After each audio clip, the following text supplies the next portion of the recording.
Kakos Industries is ad-free. To help keep it that way, consider heading to kakosindustries.com/Patreon and pledging $1 or more a month. What you are about to hear is various conjugations of the verb yeet.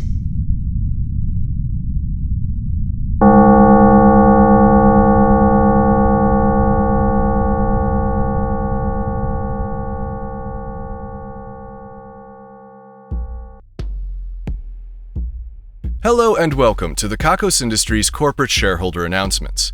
At Kakos Industries, we help our clients to do evil better. My name is Corandeeth III, and I am CEO here at Kakos Industries. Last time, you may remember, shareholders, we had a few reasons to really ramp up our efforts to communicate with the Matmos, and we have had some success there. You might remember that the reason we have accelerated our experimentation with this is because Kimmie has disappeared, evidently to go join with the Matmos. Despite our closeness, it was not my idea to ramp things up because of her. It seems that her existence is really important to a lot of people here at Kakos Industries. Whether they used to be part of the cult of OA or perhaps they just like her, Kimmie is important to many of our employees' sense of self. Seeing her around makes them happy.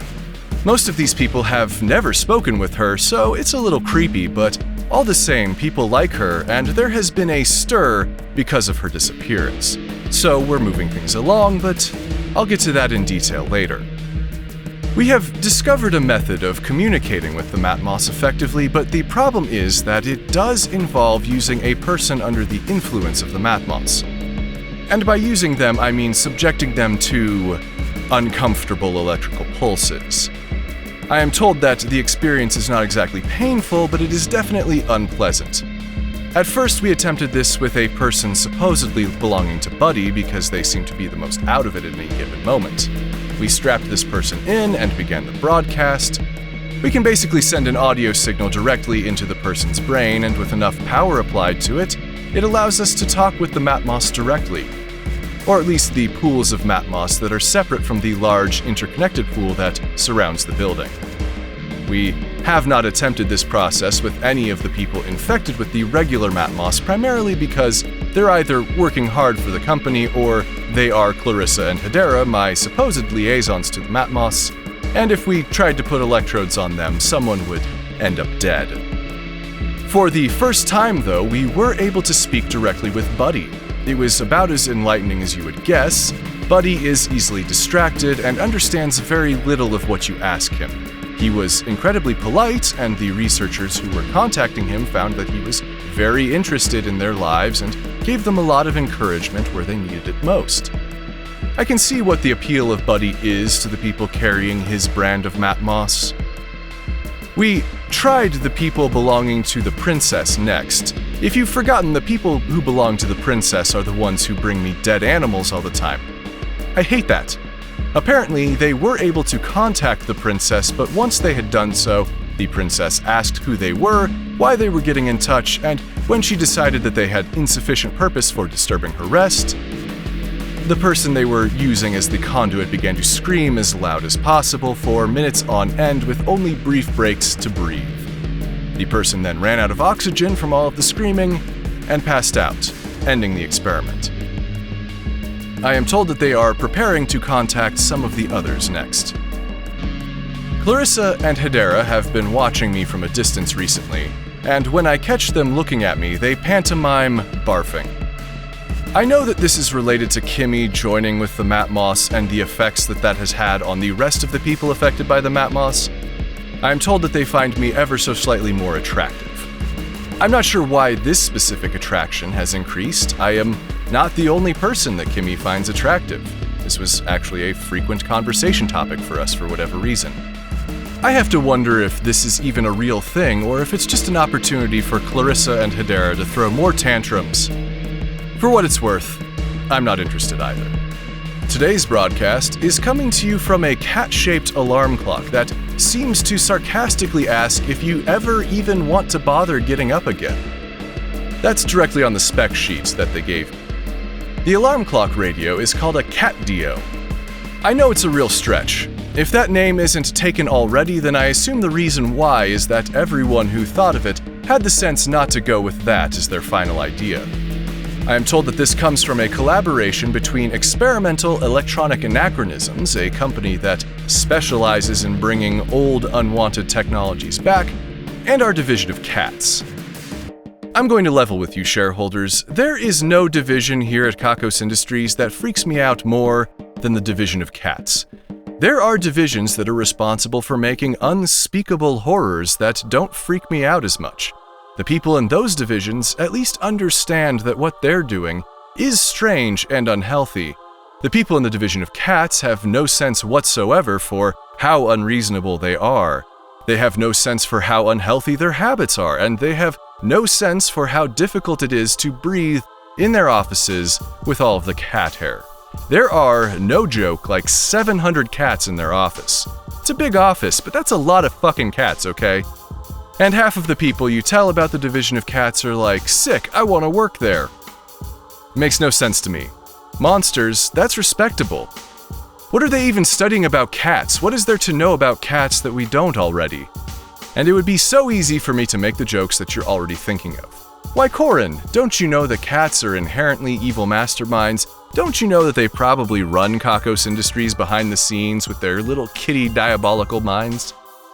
Except none of that is true. They aren't running anything. There's not even a single cat in the C-suite here at Kakos Industries. There is one dog, but admittedly his workload is pretty light.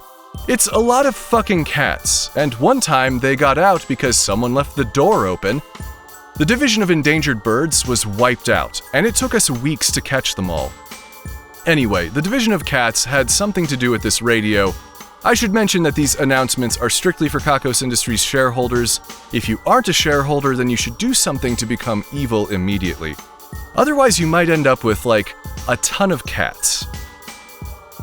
We've had many of you using kakosindustries.com/c to report your sightings of these announcements. I have to repeat that anything you are seeing is inherently not true, or at least not the complete truth, unless your guesses, or those of your subconscious, happen to be very lucky. We are still investigating this matter. If you have any leads, please head to kakosindustries.com/c. We are continuing the segment where we allow you to ask us questions about the business, and just maybe we will bother answering them. The first question asks, why won't you listen to the swans? Look, I don't know how you heard about this system for asking questions, but I'll tell you what I've told you before. I do not answer to swans. They do not tell me what to do. You cannot live your life based on what swans want from you. They're dumb birds, okay? Are you satisfied now? The second question that we deemed appropriate to answer is, do your employees live there, and what's your drug policy? That's really two questions that have a little bit of overlap. The Kakos Industries building is technically multi-use, with some outward-facing retail and public access to our food courts, as well as some residences in the building. We've discussed how the building tends to shift around, and this is true of the office spaces and the living quarters, but not necessarily of the retail locations. They are on the ground floor, for the most part, so it's easy for them to stay put. As for the residences, I live in one. It makes it far easier for me to do my job, although it certainly gives you that feeling of never really getting out. I have to make sure I plan excursions so that I can feel that sense of freedom return. Some of our employees also live in these dwellings, though not always all of the time. The apartment units do occasionally get shuffled around, so it's not a strict delineation of a floor for offices and a floor for residences or anything like that. The residences, for better or worse, are interspersed. This can make things somewhat awkward if you live next to a division that tends to work well through the night in a noisy fashion, or if you have a lot of occasional visitors that would prefer not to be seen leaving your quarters. For that reason, we tend to handle a lot of requests to move to different units or more peaceful floors, and the units on the noisier floors end up getting used for partying and trysts. The vast majority of our employees commute to work every day or work from home, only occasionally using one of our dwellings. As for the drug policy, we don't test. Don't come to work completely out of your mind, unless that's part of your job. I also have a question here about sensory relief rooms, and yes, we have a few throughout the building. We also have meditation spaces, as well as spaces for exercise classes and a host of other health-related events. We have a couple of gyms. There's the sexy gym for if you're feeling sexy. There's also the gym where looking at others while they exercise is strictly forbidden. There's also the gym where everything is made from stone and you have to be completely naked to enter. I'm not actually sure what the purpose of that gym is, but it gets used and people seem to like it. The Festival of Mud was interesting as always.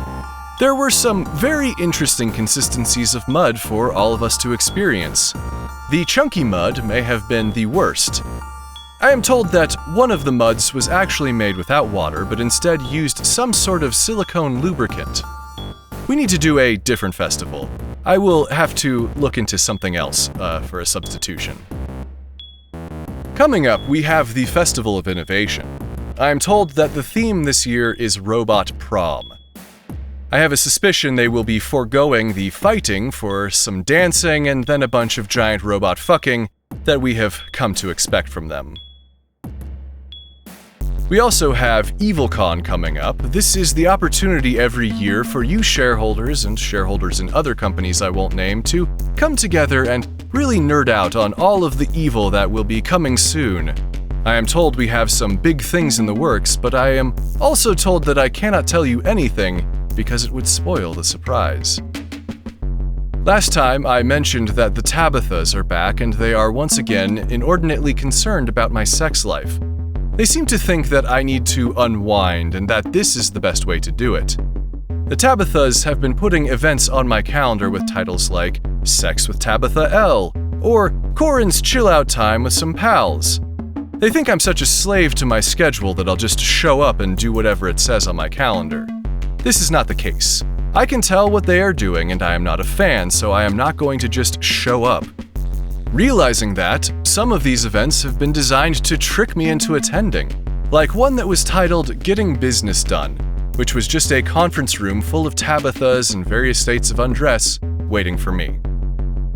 I have missed a couple of real events on my calendar because I thought they were ruses placed there by the Tabithas, and I know that you are almost certainly asking the question, why do they have access to his calendar? And, you know, I have been asking myself the same question. Some of them do work on my support staff. I have been unable to fire them for some reason. When I mentioned it to Grace, she told me that they are performing an important function, and I should let them do what they have to, and I really just hated every moment of that conversation. I mentioned that I would talk about Kimmie again, and I suppose it's time for that part of the broadcast. I swear that the amount of attention she gets, you would think that she was the CEO of the company. I can think of a few board members who might prefer that, actually. Well, Corin, you have waited long enough. I was going to tell the shareholders about Kimmie. We will get there in due time, but first, most importantly... Right. It was boys' night the other night. Yes! The stars had aligned. Yes! It was... motherfucking boys' night. We hadn't done it in a little while, so we got the boys together. The boys being myself, Soundman Steven, Brosophus, and Junior. I invited Dr. Dunkelvissen, but he was too busy. I invited Eddie, also, but she turned me down in no uncertain terms. You know, I was just making sure she was okay. Kimmie is her friend also, and why shouldn't she be allowed to join in with boys' night if she wants to? Boys' night is for boys of all genders. The only thing you're not allowed to be is a downer. Right. Unless you're Corin. Right. Well, anyway, it was boys' night, and the boys were up to bad things again. But what the boys didn't know was that they were in for a surprise. It was a festival. That's exactly right. It was the Festival, one of the most rockin' festivals in all of Monster Kakos.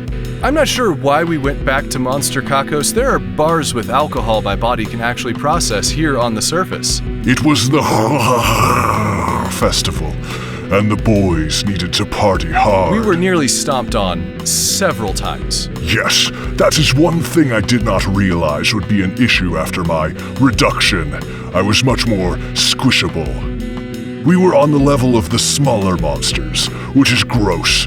Smaller monsters are weird and always up to unsavory things. Junior made out with like 3 of these smaller monsters. I was slumming it. You are not allowed to say that about the people or monsters you make out with. I can say whatever I like. So the Rai Festival. Don't embarrass yourself, Corin. I can't seem to stop it. It just keeps happening. The Festival is the biggest celebration in all of Monster Kakos. It honors the founding of Monster Kakos by doing what the founders did, getting hammered, and then getting hammered. I can say with certainty that the only event on the surface that comes close in terms of outright debauchery is the shareholders' ball. You see, Corin, monsters are not raised to fear expressing themselves, whether that be through terrifying growls or the sensual arts. Art is a strong word for what I saw. You were missing the point, Corin. The point is to let loose. There was music, there were beverages, there were beautiful monsters of all shapes and sizes. I think I even saw Corin getting close to a monster of particularly appealing shape and size. She was very nice. You were dancing together, quite closely. It seemed rude to decline. She was a small monster, Corin. She deserved nothing but your pity and disrespect. You know, in a fun way. I had fun dancing. But she wanted more. I couldn't even correctly pronounce her name. She thought your speech impediment was cute.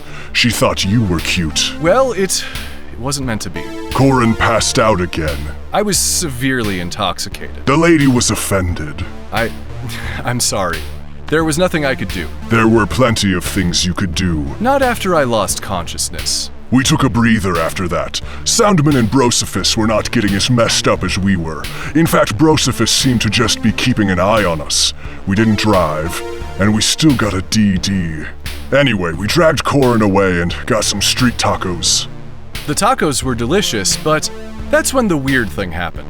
It wasn't so weird, not if you understand Monster Kakos. They had like an effigy of me that they burned. A few people actually thought I was a monster in a Corin Deeth costume dressed for the event somehow. You see, the CEO of Kakos Industries takes on a somewhat mythical role in Monster Kakos. As a villain. The relationship between Monster Kakos and Kakos Industries, at least historically, is a bit sensitive. The founding of Monster Kakos, depending on which version you read, alternately has the monsters as being oppressed by Kakos Industries or escaping from Kakos Industries into the cave system. Most of the monsters don't actually believe Kakos Industries exists for some reason. They can take the same elevator we did. Some of them even work for both Kakos and Monster Kakos. Sometimes Monster Kakos is just too much, and what you really want is boyfriend Kakos. I think it's partly that they don't think the real Kakos up here on the surface measures up to the mythical evil they learned about as children. All the same, there I was, burning in effigy. It wasn't just that lass that thought you looked hot. It was really sobering. I was ready to leave, and Brosophus agreed. Soundman, of course, couldn't tear his eyes off of my burning effigy. What's that, Soundman? Oh, you shouldn't be so embarrassed about enjoying the sight of Corin burning. It was hilarious after all. So funny. Anyway, I led them back to the elevator. And Kimmie was on the elevator. She told us that we looked rough. What she said was, "Why do you smell like monster pussy?" We were dancing very closely. You blamed it on me. Well, it was true. I did also smell like monster pussy. I asked her where she had been. And this is where the story gets a lot less fun for me, so I'm going to skedaddle. Right. Bye, Junior. Adios. So, Kimmie was in the elevator.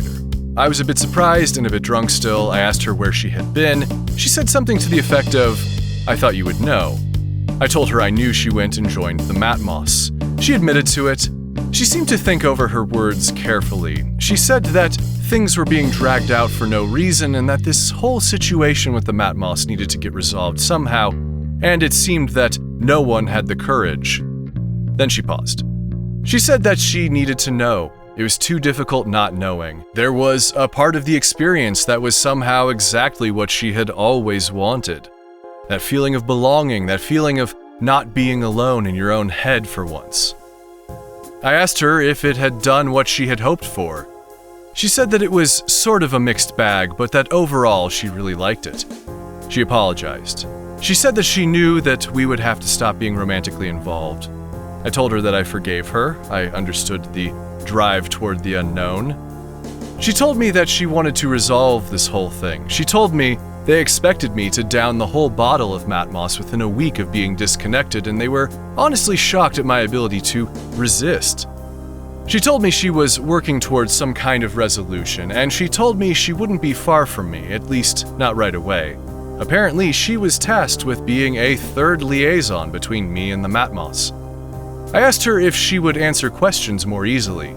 She then did her best impression of Clarissa and Hedera and told me to go fuck myself.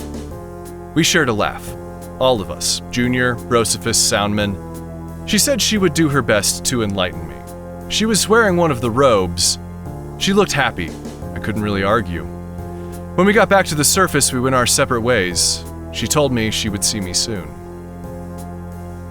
The Division of Erotic Experiences has some updates on the Satisficer, that sex toy they are working on that is supposed to be able to satisfy literally anyone's needs. They have made some updates to what they are calling submissive mode. There are instructions to make sure you don't pinch yourself as it transforms, and it also has some sensors to prevent accidents. And then it supposedly allows you to be more dominant towards it. Jasmine told me you can exercise your top energies.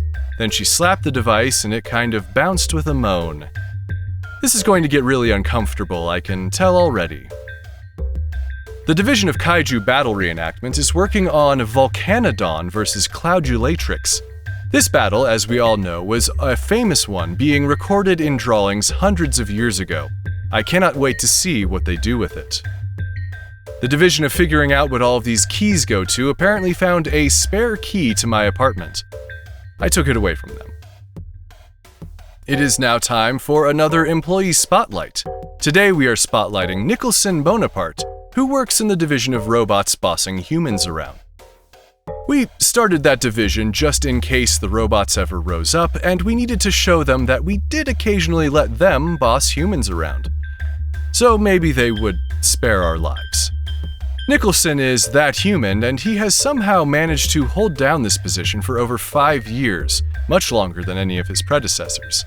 He works in an office where he is given computer-generated prompts, and then he has to do the thing with the rest of his day.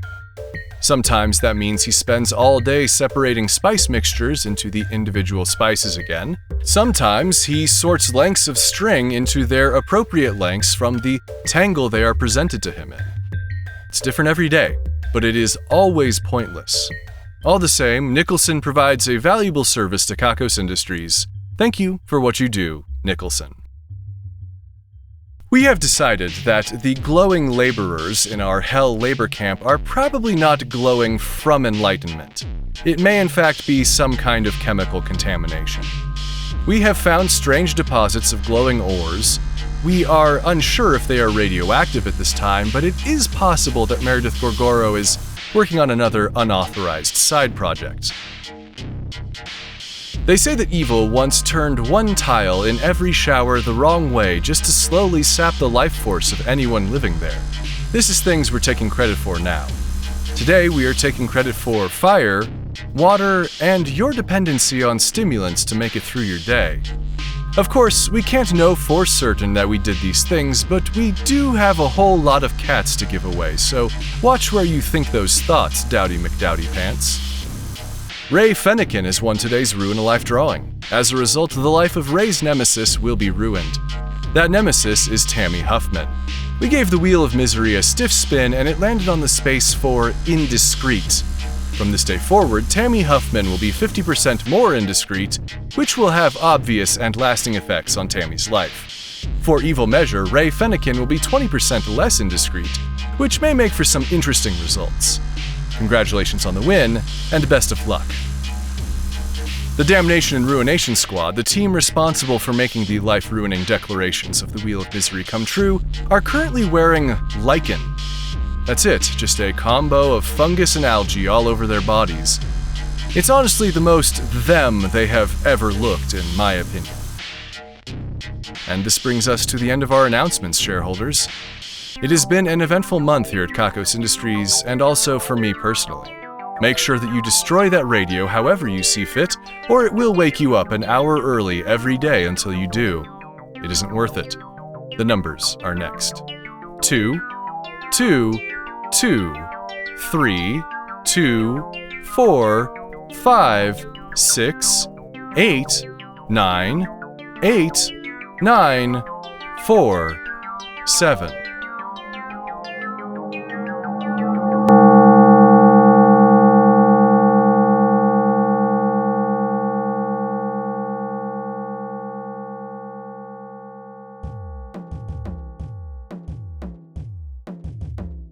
Kakos Industries is written and produced by Conrad Mishuk, who is also the voice of Corin Deeth and the composer of the music.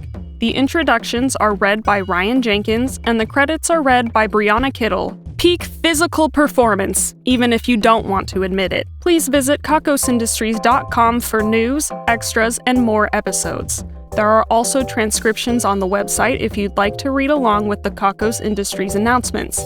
That's KAKOSINDUSTRIES.com. Please visit store.kakosindustries.com for merchandise and special offers, and get wonderful benefits by becoming a subscription donor at kakosindustries.com/Patreon. You can submit one-time donations at paypal.me/kakosindustries. You can also purchase gear and other items for the production at kakosindustries.com/wishlist. Join our community at kakosindustries.com/discord. Questions, comments, or a strong desire to collaborate? Drop us a line at inquiries@kakosindustries.com. If you like Kakos Industries, be sure to rate and review us on your favorite podcasting service, and connect with us on YouTube, youtube.com/kakosindustries, Facebook, facebook.com/kakosindustries, Tumblr, kakosindustries.tumblr.com, Instagram @kakosindustries, TikTok @kakosindustries, and Twitter @kakosindustries. We encourage fan art and listener participation on all our social media platforms. Special thanks to our esteemed shareholders Alfredo Ravioli, Jack Attack, and DeAndre. Also thanks to honored employees Calico, who laid the trap, Rocket, who picked out the bait, and Anastasia K, who finally caught the enormous mouse. The division of beanies, booties, and construction projects that are probably too large for yarn, directed by Theo Cornett, has finished with the sports stadium as far as they are concerned, and have started a knit garden. The division of obscure vintage technology, directed by Craig Sizz, has purchased a butter churn. They're all evil. The division of subtle efficiency increases, directed by Daniel R. Smith, has started using AI to fill in the ends of workers' sentences. Apparently, correcting the AI errors is less time-consuming than just doing their jobs by a small margin. The division of Saying It the Long Way, directed by Dino Schroeder, has been workshopping a novelette titled, well, just maybe, we'll see. The division of Kakos Cafeteria Reviews, directed by Seth and Josh, has reviewed If You Can Skewer It. Like the name suggests, if you can skewer it, they will cook it, 7.7 out of 10. The division of Improbable Cookbooks, directed by Hayden Neff, has been working on What If You Just Microwave Some Hot Dogs? It presents extremely complicated recipes, followed by the option to make something much simpler instead. The division of More Monday Mondays, directed by Odie, has made Mondays that much more Monday by beginning a weekly training session first thing.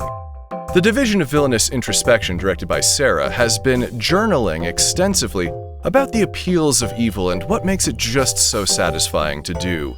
The division of New Card Game Mechanics, led by Finn, has developed a card that smells really, really nice. It's definitely a part of the meta, but no one is sure why. The division of Even Weirder Bugs, directed by Franco El Terrible, has discovered a bug that thinks it's giving you a high five when it is actually stinging you. The division of Animal Stacking, directed by the one true Dave, has stacked 13 goats. It's helpful that they like standing on things.